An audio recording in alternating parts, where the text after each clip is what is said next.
first topic that I'm going to discuss today is about the jallikattu. Jallikattu, आप लोग बोलेंगे ma'am ये क्या है? जल्लीकट्टू एक बहुत ही फेमस फेस्टिवल है विच इज सेलिब्रेटेड इन तमिलनाडु. तो रिसेंटली तमिलनाडु की गवर्नमेंट ने परमिशन दी है. Tamil Nadu government has granted permission to hold popular bull taming sport Jallikattu in 2021 with certain restrictions, because as you all know कि अभी पैंडेमिक का टाइम है, राइट? और पैंडेमिक की वजह से बहुत सारे मास गैदरिंग और पब्लिक गैदरिंग वाले जो इवेंट्स होते हैं या जो सेलिब्रेशंस होते हैं हमारे देश में, इनको अवॉइड किया गया है.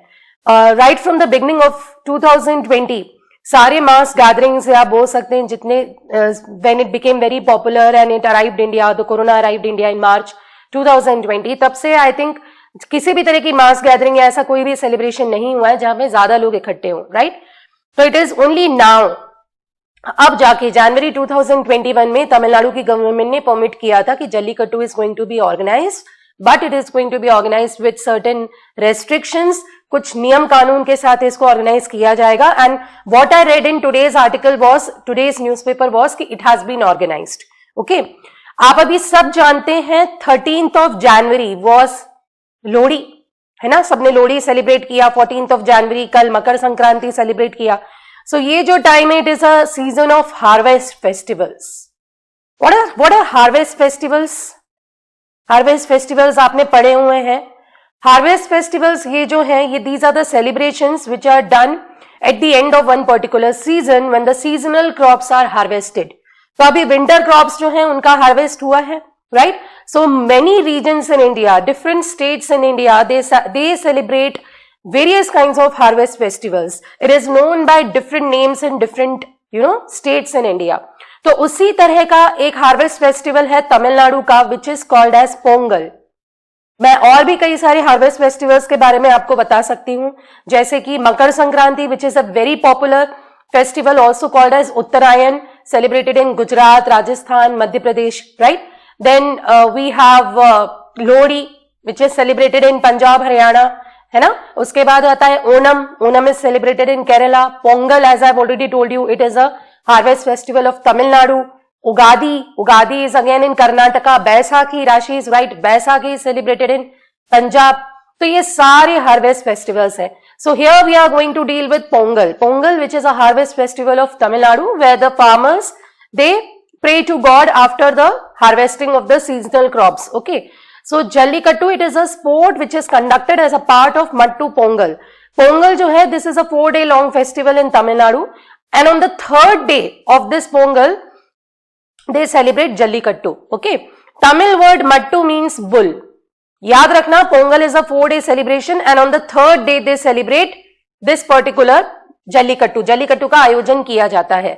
So Mattu means a bull. The 3rd day of the Pongal is dedicated to cattle, which is a key partner in the process of farming. So basically this celebrated is done all together with the cattle, with cows and bulls, because आपको मालूम है bull is a very important part and integral part of the farming. ठीक है, India में जिस तरह के agricultural practice है, we are not using many modern equipments. मतलब complete modern equipments use नहीं होते हैं. बहुत सारे जो farmers होते हैं still in our country, they use bull, right? For farming practices. तो इसीलिए पोंगल के 3rd डे पे जल्लीकट्टू का आयोजन किया जाता है. ये आपको याद रखना है. So one word is missing over here, that is it. It is a disputed traditional event in which a bull, that is bos indicus such as Pulikulam और Kangayam breeds. Now these are the 2 breeds of the bull which are famously used or commonly used for Jallikattu. For organizing Jallikattu, you do have to remember the name of the breeds, that is Pulikulam or Kangayam. कोई भी इनमें से जो breed होता है, it is released into a crowd of people and multiple human participants. They attempt to grab the large hump on the bull's back with both the arms and hang on to it while the bull attempts to escape. तो कैसे celebrate होता है जल्लीकट्टू? अभी मैंने आपको एक fact बता दिया कि 4 दिन का सेलिब्रेशन होता है पोंगल का. उसमें से 3rd डे जो होता है, दैट इज मट्टू पोंगल या जल्लीकट्टू का आयोजन किया जाता है, वेयर मट्टू मीन्स बुल. कैसे सेलिब्रेट होता है? ये जो ब्रीड्स मैंने आपको बताए बुल के, they are released into a ground between the very large group of people and all these people they are actually are participants. They are participants for what? एक तरह का कॉम्पिटिशन होता है where the farmer has to display his strength. तो ये bull जो होता है इसको छोड़ दिया जाता है, ठीक है, क्राउड के बीच में। और ये जो फार्मर्स होते हैं, in order to display their strength and to win this competition, they try to hold the hump of the bull. तो कंपटीशन किस बात का है कि कौन इस हम्प को ज्यादा देर तक पकड़ के रख सकता है, क्योंकि आपने सबने देखा होगा कि बुल को कंट्रोल करना, specially when the bull is very aggressive, it becomes very difficult. तो कौन लंबे वक्त तक बुल के हम्प को होल्ड करके रख सकता है with both the arms, and they can hang for how long they can hang on to the bull, that is the competition all about. और जो पर्सन जो बहुत लंबे समय तक ऐसा कर पाता है, he is declared the winner. फिर उसको whatever the prize money is, whatever the reward is, he is rewarded with that, ठीक है।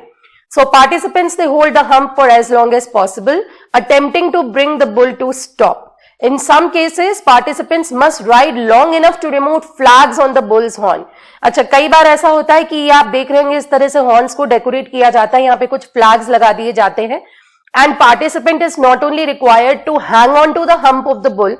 हम्प, आई गेस आप सब समझ रहे हैं, इस तरह से पीठ पे एक प्रोजेक्शन होता है बुल के, इसको हम्प कहते हैं। So it is not just about how to hang on the bull, but उसके हॉर्न्स पे जो फ्लैग लगे हैं या जो भी चीजें लगी होती है डेकोरेटिव्स, उसको हटाना भी पड़ता है। So sometimes the competition is about that also. और जो लंबे वक्त तक ऐसा कर सकता है उसको रिवॉर्ड दिया जाता है। तो बेसिकली ये एक कॉम्पिटिशन होता है जो फार्मर्स के बीच में ऑर्गेनाइज होता है। Now, bull traditionally, due to this festival, they get more importance over the cows as they help farmers to plow their field, pull the cart loaded with the goods, and inseminate cows in turn, resulting in the production of the milk and offspring and preserving the indigenous species. So bull को religiously ज़्यादा importance दिया जाता है, ठीक है। So that's what the tradition is all about. Bull को लेकर ये पूरा आयोजन किया जाता है। This sport is around the bull only, ठीक है। Now temple bulls, जिस ब्रीड को जिन ब्रीड्स को जल्लीकट्टू के लिए यूज किया जाता है, basically they are called as temple bulls, usually considered the head of all cattle in village, are readied for the sport. तो बेसिकली टेम्पल बुल्स क्यों कह रहे हैं, बिकॉज इनको बहुत ज्यादा पूजा पाठ करते हैं, इनको मानते हैं, मतलब इनकी रिलीजियस आप बोल सकते हैं फेथ होता है, ठीक है। Like bull are more important for our particular farming practices, and that's why इनको यूज किया जाता है जल्लीकट्टू के लिए। Temple bulls from different villages are brought to a common arena where Jallikattu happens. तो आसपास के गांव के सभी किसान जिनके पास ये ब्रीड्स होती हैं, टेम्पल बुल्स होते हैं, उनको लेकर आते हैं, उनको प्रॉपरली उनका वर्शिप करते हैं। और भी कई सारी चीजें हैं which has raised question and controversy on this particular practice. इनको एक पर्टिकुलर एरिया में इकट्ठा किया जाता है जहां पे जल्लीकट्टू का आयोजन होता है। So this is the festival. So I hope concept आपको क्लियर है कि जल्लीकट्टू में एक्चुअली होता क्या है and what is the question all about, ठीक है। अब history of Jallikattu, I answer all your questions और हम सारी कंट्रोवर्सीज पढ़ेंगे इससे related, but let us read about the history first. तो Jallikattu is believe to be the tradition which is 2500 years old. देखो 2500 साल पुराना ट्रेडिशन है तमिलनाडु का, है ना। हार्वेस्ट फेस्टिवल है और हार्वेस्ट फेस्टिवल का एक हिस्सा है और बहुत ही पुराना एंशिएंट ट्रेडिशन है। Cave paintings as old as 2500 years that depicts a man trying to tame a bull have been found by the archaeologist. So कई जगहों पर कई आर्कियोलॉजिकल जब कई सारे ऐसे आर्किटेक्चर जब इनको देखा गया, खुदाई में ये सब मिले, तो वहां पे बहुत सारी पेंटिंग्स ऐसी मिली हैं, केव पेंटिंग्स मिली हैं, that shows that man has been trying to tame the bull since long back, ठीक है। तो ये बहुत ही पुराने इसके एविडेंस मिलते हैं। Jallikattu in the present form is believed to have played first between 400 to 100 BC, that is before Christ era. I think आपको ये इनके फुल फॉर्म मालूम है, BC and AD, that is before Christ, and AD means Anno Domini, that is after the birth of Christ.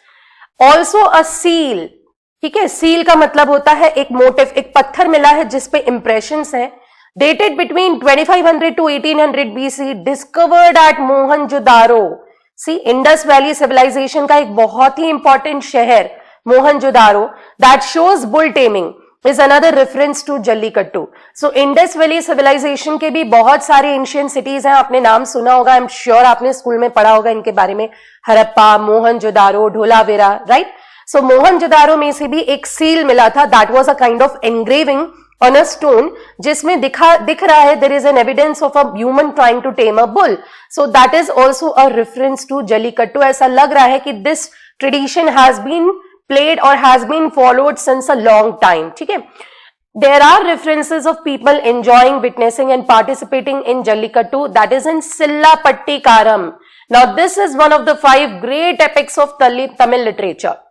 Tamil literature में भी कई बड़े बड़े ग्रंथ हैं, उनमें से एक है ये जिसमें भी जल्लीकट्टू का मेंशन है. So these are some facts which relates Jallikattu with the tradition, with the history of Tamil Nadu. सो ये फैक्ट्स हैं, ये आपको पढ़े होना चाहिए, एक बार आप पढ़ लेंगे, it's not very difficult to understand. ठीक है. Now significance, what is the significance of Jallikattu, why this game is actually played और why this sport is actually played. It is a tradition that establishes the identity of hard-working, self-sufficient, powerful Tamil and also symbolizes a cordial man-animal relationship. ठीक है, it is a tradition that established identity of hard-working, self-sufficient, powerful Tamil people, Tamilian, and also symbolize a cordial man-animal relationship. So it's kind of a coordination between a human and animal. Jallikattu is all about that. A person who is able to tame his bull. ठीक है, a farmer who is able to tame his bull. तो इस तरह का एक human animal relationship को symbolize कर रहा है. It is a key to farmers and is a chance for them to flaunt their personal strength of their bulls, love for their cattle and how well they have looked after them. It provides a chance to find out the most potent bull to breed with the cow. So these are the traditions, लोगों की मान्यताएं हैं. ठीक है, India में इतने states हैं, we have all different states with different traditions, different cultures, our different beliefs, और इतनी सारे अलग अलग तरह के ट्रेडिशंस हैं हमारे देश में, अलग अलग रिलीजन्स हैं, अलग अलग कास्ट हैं. सो जल्लीकट्टू को लेकर वहां के किसानों की अपनी मान्यताएं हैं, तो that is very very related to their heart. ठीक है, तो आप ये बोल सकते हैं it is a chance for every farmer, because still in our country there are farmers who are very poor. They are not very big time farmers नहीं है, बड़ी बड़ी जमीनें नहीं है. I should say more than 80 to 85% of farmers in India, they are very small time farmers. उनकी जमीनें काफी छोटी होती हैं. So it is a kind of opportunity for them कि वो इस तरह के competitions में, sport में हिस्सा लें और उनको reward मिले. And also they try to display their strength of their cattle. ठीक है. Now issues, ये है topic जो issues वाला हिस्सा है. This is very important for us कि why it has been in controversy. Now bulls are not as wild and ferocious. Normally bull जो होते हैं ना, वो ऐसे नेचुरली बहुत ज्यादा वाइल्ड या फेरोशियस नहीं होते, बहुत ज्यादा एंग्री नहीं होते. So Jallikattu is about the competition की सबसे ज्यादा बुल के हम पे कौन स्टे करेगा. तो उसके लिए ये क्या करते हैं, people tend to provoke it. तो बुल को प्रोवोक करने की कोशिश करते हैं. And there have been reports of ill treating the animal. For example, getting it drunk, poking it with a sharp object and even smearing chili powder in its eyes. Yes, 2016 में ऐसे episodes हुए थे जिसकी वजह से 2017 में जल्लीकट्टू पे ban लगाया गया था. देयर वर एपिसोड्स की जो बुल्स होते हैं ना, उनकी आंखों में चिली पाउडर लगा दिया जाता है, या उनको इंजेक्शंस दिए जाते हैं एग्रेसिव बनाने के लिए, या उनको किसी शार्प ऑब्जेक्ट से पोक किया जाता है, या even they are sometimes burned to provoke them, to irritate them, ताकि वो अवॉइड करे, वो जो भीड़ है, जो मॉब है, उसको मारे. And then the competition becomes very aggressive कि now who is able to hang on to the hump of the bull. So that's why they are ill treated. So this is not right ना कि आप अपने enjoyment के लिए, अपने आप को, अपने सेलिब्रेशन को और ज्यादा इंपॉर्टेंट बनाने के लिए आप एनिमल्स के साथ ऐसा दुर्व्यवहार करो. So that's why it was in news. Now in fact कई तरह के मेडिसिन वगैरह तक दिए जाते थे बुल्स को एंग्री करने के लिए या फेरोशियस करने के लिए. इसके बाद सुप्रीम कोर्ट ने डिसीजंस लिए थे. We are going to talk about that also कि व्हाट हैपेंड. ठीक है. These activities amount to animal cruelty and animal abuse. उनकी पूंछ खींच देना या उनको किसी शार्प ऑब्जेक्ट से कट कर देना, ब्लीडिंग तक होती थी. Animals used to bleed, they were in so much of pain. और इमेजिन कि अगर कोई एनिमल प्रॉब्लम में है, पेन में है, उसको किसी तरह की कुछ लग गई है चोट, और उसके ऊपर फिर farmers are hanging on to them, तो obviously bull is going to be very angry. ठीक है. Another major issue is gambling. Now में स्पोर्ट में ना गैम्बलिंग भी होती है, सट्टा लगता है, जुआ होता है कि भाई कौन सा किसान है जो जीत के दिखाएगा इस पे. तो ये भी एक बहुत बड़ा इशू है कि आप ट्रेडिशन को you are mixing it with pleasure and you are trying to earn benefits out of it. Now to tame bull, take the tradition of the bull embracing to an objectionable level where the animal is hurt and left bloody. So these are the major reasons why Jallikattu came into the news and it became very controversial. देखो, usually Jallikattu has been 1-to-1 sport. ये कायदे से जो इसके original rules जो थे game के, it was a 1-to-1 sport. मतलब एक रिंग होगा, देयर विल बी 1 पेरीमीटर, उसके अंदर एक बुल होगा और एक इंसान उसके अंदर छोड़ा जाएगा, ठीक है। बट अभी क्या है, इसका खेलने के तरीके ही चेंज कर दिए, इसको एक्चुअली ऑर्गेनाइज करने का पूरा तौर तरीका ही बदल दिया है। अभी क्या करते हैं, bulls are purposely they are made ferocious, purposely they are they are harmed, ताकि वो बहुत ज्यादा एंग्री हो जाए, और बहुत सारे मॉब के पीछे उनको छोड़ दिया जाता है कि ये मारे, ठीक है, लोगों को अटैक करे। सो in the recent time, bulls are deliberately placed in a terrifying situation and they are forced to run away from a mob of man. This leads to fatalities to the bull and even sometimes death. तो कई बार ऐसा ही होता है, you must have seen this, these kind of sports are also organized in some other countries as well. वहां पे भी ऐसा होता है कि बहुत ही फेरोशियस बुल को छोड़ दिया जाता है, and then the people have to run in the front of the bull and the bull sometimes they can even kill a person. तो इस तरह के इवेंट्स हुए हैं। हालांकि जो ओरिजिनल जल्लीकट्टू के रूल्स हैं वो ये कहते हैं कि inside a ring there will be 1 bull and 1 person at a time. A person has to try to hold on to the back of the bull. As long as he could stay there, he'll be declared winner. ठीक है, but इसको बिल्कुल अलग तरीके से अब organise किया जा रहा है। So in January 2017, several hundreds of protesters they conducted a rally in Chennai, Marina, opposing the ban on Jallikattu. तो बताऊंगी कि जब सुप्रीम कोर्ट ने इस पे बैन लगाया तो बहुत सारे लोग जनवरी 2016 में चेन्नई में प्रोटेस्ट करने पहुंच गए थे, and this was a national news. It was all telecasted on the television, and I remember उस वक्त ये बहुत बड़ी controversy बनी थी. So people were saying कि how can Supreme Court interfere with the freedom of religion? Because Jallikattu is a part of our age-old tradition, it is a part of our religion, and you very well know that freedom of religion is a fundamental right. Which article of the Constitution mentions? Which article, I should ask, in the fundamental right they talk about the freedom of religion? That is Article 25 से लेकर 28 तक बात करते हैं freedom of religion के बारे में। उसमें भी जो Article 25 है, which talks about the freedom to profess, practice and propagate the religion of the choice, and 26 which talks about right of or the freedom to manage the religious affairs. तो एक particular religious group है, community है, उसको अधिकार है कि वो अपने रिलीजियस अफेयर्स को अपने हिसाब से प्रैक्टिस करे।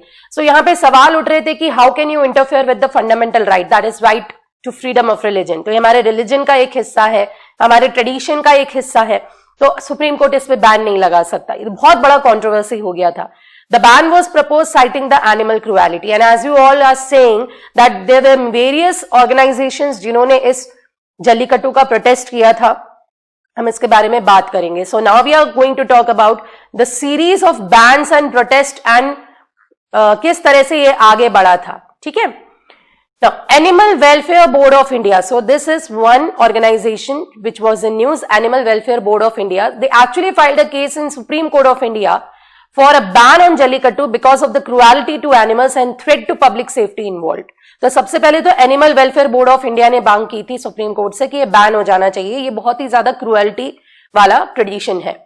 तो नवंबर 2010 में Supreme Court permitted the government of Tamil Nadu to allow Jallikattu for 5 months in a year and directed the district collectors to make sure that animals which participate in Jallikattu are registered to Animal Welfare Board of India. तो सबसे पहले एक petition file की गई थी animal welfare board of India की तरफ से सुप्रीम कोर्ट में। तो नवंबर 2010 में सुप्रीम कोर्ट ने तमिलनाडु के जितने भी डिस्ट्रिक्ट कलेक्टर्स थे उनको आदेश दिया कि जल्लीकट्टू को साल में 5 बार आप ऑर्गेनाइज कर सकते हैं, 5 मंथ्स, ठीक है।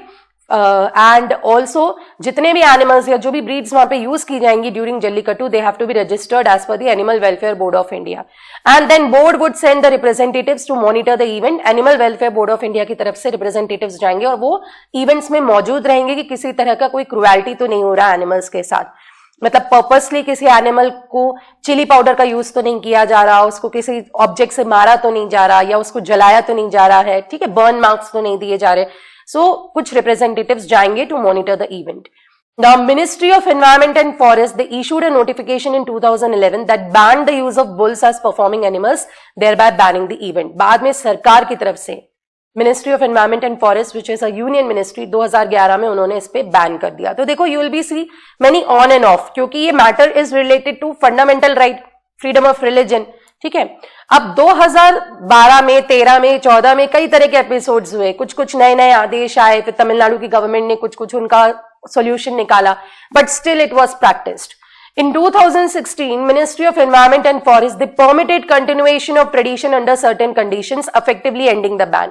तो जो ban Ministry of Environment and Forest ने लगाया था, citing the cruelty to animals, वही ban 2016 में उन्होंने हटाया, because pressure आ गया था बहुत ज्यादा government के ऊपर. Now later, Supreme Court of India issued a stay order on this, upholding the ban after a petition filed by Animal Welfare Board of India and PETA India. तो जैसे ही PETA इसमें involve हुआ, PETA का जो India का जो branch है वो इसमें इन्वॉल्व हुआ, तो सुप्रीम कोर्ट ने फिर से बैन लगा दिया. और इस बैन के खिलाफ जनवरी 2017 में बहुत सारे एनिमल यूथ के मतलब एनिमल यूथ के वॉलेंटियर्स एनिमल जो यूथ जो इंडिया था, the national youth of India करके एक ग्रुप था तमिलनाडु में, नेशनल यूथ ऑफ इंडिया, उनके वॉलेंटियर्स और बहुत सारे इन जनरल कॉमन पब्लिक, वो सब इकट्ठे हो गए as I told you near Chennai Marina, और वहां उन्होंने प्रोटेस्ट करना शुरू कर दिया. In fact there was a march, they started marching from one monument to another and they were saying कि सेव जल्लीकट्टू, नारे लगाए गए सेव जल्लीकट्टू. ठीक है, बिकॉज ये हमारे रिलीजन से जुड़ा हुआ है, this is our age old tradition and how can supreme court interfere in this matter.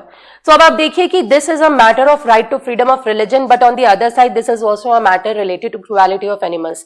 हालांकि सरकार की तरफ से आदेश दिए गए थे कि आप इसे प्रैक्टिस करिए, शुरू में आदेश दिए थे कि प्रैक्टिस करिए विद सर्टेन रेस्ट्रिक्शंस, और animal welfare board of India के रिप्रेजेंटेटिव्स रहेंगे, मौजूद रहेंगे, they will monitor it, but you also know that it is not possible कि हर एक इवेंट में हर चीज को प्रॉपरली मॉनिटर किया जाए.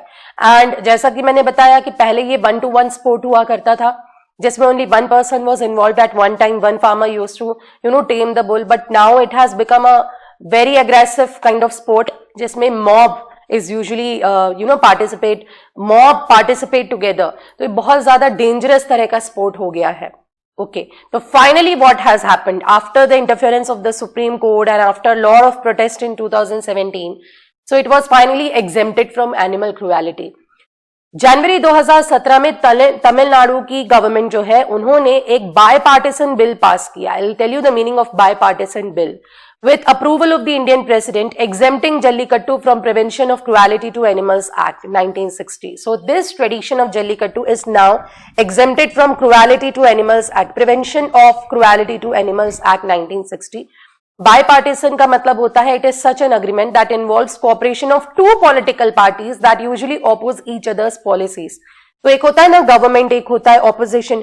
तो दोनों ही पार्टीज ने मिलकर सहमति से तमिलनाडु की लेजिस्लेटिव असेंबली में मिलकर एक बिल पास किया जिसको फाइनली प्रेसिडेंट से अप्रूवल मिला, जिसमें उन्होंने ये बोला कि jallikattu will not come under the authority of the prevention of cruelty to animals act. इसका मतलब सुप्रीम कोर्ट इसको लेकर किसी भी तरह के नियम या कानून नहीं बना सकती, इस पर बैन नहीं लगा सकती. It is totally a state law. ये स्टेट के ही कानून में आता है and jallikattu will be practised as per the decision of the government of Tamil Nadu. इस पे सेंट्रल गवर्नमेंट की तरफ से कोई भी अधिनियम नहीं आएगा, ना ही ministry of environment and forest इस पे कुछ डिसीजन लेगी. हाँ, supreme court can always direct the government, but अब ये एक स्टेट लॉ है और उनको जिस तरह से ऑर्गेनाइज करना होगा जल्लीकट्टू को वो करेंगे. देखो, सुप्रीम कोर्ट तो एपेक्स कोर्ट है, हमारे देश का सबसे बड़ा कोर्ट है. वो किसी भी लॉ को प्रोहिबिट कर सकता है या उसको अनकॉन्स्टिट्यूशनल ठहरा सकता है या उस पर रोक लगा सकता है या सजेस्ट कर सकता है गवर्नमेंट को कि आप इसको चेंज करिए. बट क्या है कि इसको prevention of cruelty to animals act से हटाकर तमिलनाडु की गवर्नमेंट ने ये दिखा दिया कि ये स्टेट का मैटर है, स्टेट जैसा चाहेगी इसको कंट्रोल करेगी. हाँ, सुप्रीम कोर्ट को वो डिनाई नहीं करेगी, सजेशन मानेगी, but central government will have no control on this matter. They can not put a ban और they can not pass any kind of ordinance और any other amendment to this act. तो अभी यही हुआ pandemic के time पे, because it was not organized last year. तो अभी तमिलनाडु की गवर्नमेंट ने आदेश दिए थे अपने सभी डिस्ट्रिक्ट्स में कि जल्लीकट्टू को ऑर्गेनाइज किया जाएगा, बिकॉज लोग इसको बहुत ही पसंद से मनाते हैं and it is one of the very celebrated festivals. So it will be organised but with certain restrictions. Pandemic का टाइम है तो they will notice, they will take care that no cruelty happens to animal and also social distancing has to be practised. तो ये है पूरा topic.